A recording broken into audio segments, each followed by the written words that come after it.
What's up, everybody? Thanks so much for tuning in to this week's episode of The JT Show. So today what I want to talk with you about is practice makes you grow stronger. That which you practice, you master. So let me give you a little analogy. Let's say, hypothetically, you injured your hand. Maybe it was an accident, sporting injury, something of that nature, and you required surgery. So a doctor performs surgery on your hand and then sends you to an occupational therapist to rehabilitate it. And one of the things that person has you do, let's say, is take some clay on one of those spinning wheels, and you're to make some pots and some vases and things of that sort. And so you just do that for hours a day, every single day.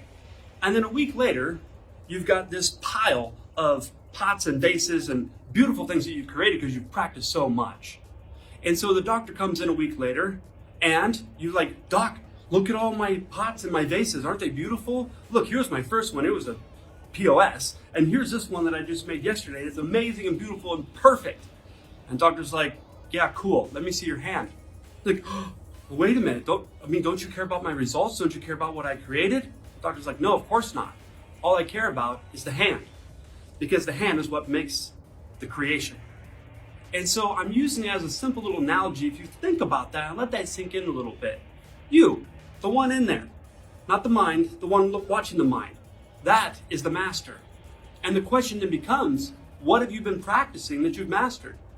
If you take a look at some of your maybe negative traits, because most people like to focus on those because, see, don't you know that I'm broken, defective, insufficient? Wrong. I want you to see whatever those negative behaviors that you have, avoidance, deflection, or you call procrastination, or you reach out for something to get some relief or escape, or numb out, check out from your reality, those negative attributes that are habits, that are addictions, came because you practiced them. And I want you to take a look how successful you are running those. It's a habit. Now, your unconscious mind knows how to do those behaviors, those activities, better than your conscious mind and your body. It just happens. That's because you practiced it. So don't you see how successful you are at anything that you decide to practice?